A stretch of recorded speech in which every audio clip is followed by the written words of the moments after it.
Olha, pessoal, é o seguinte, o pau tá comendo no mundo inteiro. E agora, nós tivemos ali, o presidente Bolsonaro visitou aí, entre o dia 12 e 14 de fevereiro, a embaixada da Hungria. Olha o que aconteceu na embaixada do México, lá no Equador. O mundo tá ficando louco, eu tô falando para vocês. É bom começar a comprar abrigo antiaéreo, começar a construir no quintal da sua casa um abrigo antiaéreo, porque vai sobrar míssil para tudo quanto é lado. O governo brasileiro condenou a invasão, claro, com razão, das forças policiais equatorianas à Embaixada do México em Quito, no Equador. Isso ocorreu na noite da última sexta-feira. Como é que é? Os policiais entraram, invadiram o prédio lá, o edifício, a casa da embaixada, prenderam o ex-vice-presidente equatoriano Jorge Glass, condenado por corrupção. Segundo o Ministério das Relações Exteriores, a ação constitui clara violação, é o Brasil falando, e pode abrir um grave precedente.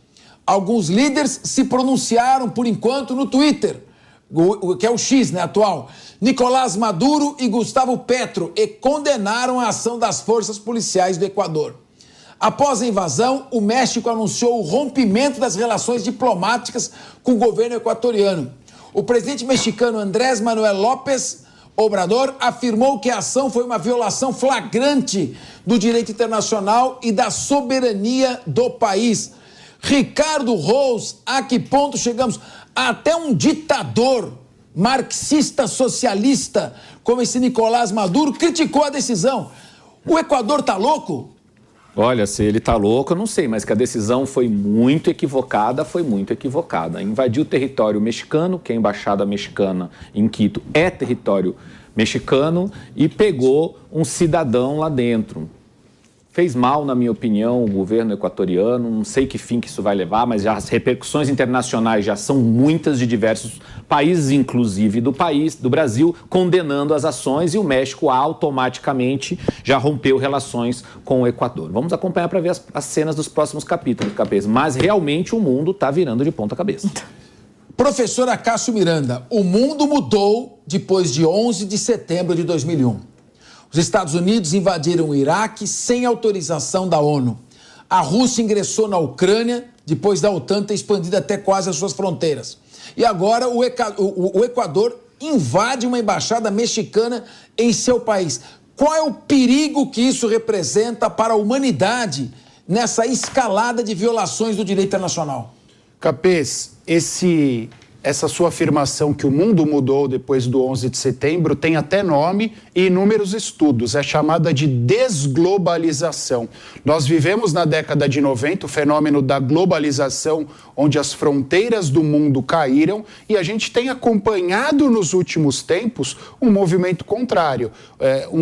Inúmeros países defendendo uma bandeira mais nacionalista e, consequentemente, fechando as portas aos estrangeiros e tudo que esteja vinculado a pessoas de outros países. E isso, em considerando o modo de vida que nós temos atualmente, é extremamente grave, porque nós nos acostumamos com o mundo globalizado e nós nos acostumamos principalmente a viver e a aceitar as diferenças relacionadas a outras culturas. A guerra da Ucrânia, por exemplo, a atuação da Venezuela em relação a Essequibo e inúmeros outros fatores, Israel, Gaza, exemplificam esse fenômeno e dão força a esse fenômeno de desglobalização. Agora, quando você me pergunta o que o direito internacional pode fazer em relação a isso, especialmente o que a ONU e os organismos podem fazer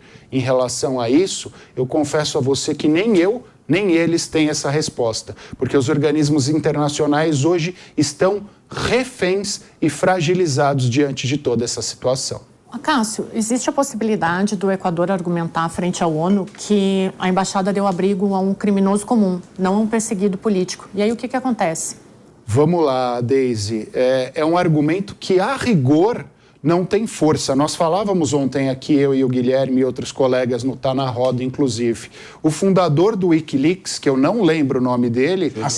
Julian Assange. Assange, exato. Ele tem contra si um mandado de prisão... Está na Embaixada do Equador. Exato. Do Reino Unido, e ele está há quase 10 anos na Embaixada do Equador do Reino Unido. Existem policiais do Reino Unido na porta, esperando se eventualmente ele sair. Não à toa a Embaixada do Equador virou até um ponto turístico em Londres, mas o governo inglês respeita essa situação. Então, esse argumento que ele era um condenado, a rigor, ele no direito internacional, ele não tem fundamentação. É até uma hipótese engraçada, apesar de toda a tragicidade, porque o ex-vice-presidente equatoriano foi condenado por conta de um desdobramento da Lava Jato. Então tem todo um viés político ali também no cumprimento dessa prisão. Mas verdade seja dita, o Equador atropelou as regras e muito provavelmente sofrerá sanções. E eu vou até tocar num ponto que a gente fala sobre desglobalização, mas a gente tem um problema aqui na América do Sul. A gente tem acompanhado certos atropelos, certos excessos à esquerda e à direita aqui na América do Sul. Então, talvez esse fenômeno seja até mais rápido aqui na América do Sul do que no resto do mundo. Ô, Cássio, mas só seguindo na linha de perguntar... Vamos lá. Como você é professor, né, de Relações Internacionais, já que o Equador desrespeitou o México e invadiu a embaixada mexicana para resgatar um cidadão lá dentro que ele julga ser criminoso, eu não quero entrar nesse mérito, o Reino Unido não pode fazer o mesmo na embaixada equatoriana, já que o Equador abriu a fronteira. E ele falou, não, é um criminoso, eu vou entrar e vou pegar. Ponto, fez isso. Já que o Julian Assange é um personagem internacional, enfim, também não quero entrar no mérito da culpabilidade dele ou não, não é o caso, mas não abre um precedente para o Reino Unido entrar na embaixada do Equador e pegar o Assange? Criou um precedente perigoso, verdade seja dita, mas se a gente olha para a situação política do Reino Unido, para os líderes do Reino Unido e para a situação política do Equador, é óbvio que há muito mais maturidade institucional no Reino Unido e eu duvido que um país sério vá atropelar essas regras, mesmo sendo prejudicado por elas. Muito bem. A verdade é uma só. Dá uma olhadinha no que aconteceu, nos fatores que levaram à Primeira Guerra Mundial no início do século XX e compare com o que está acontecendo agora.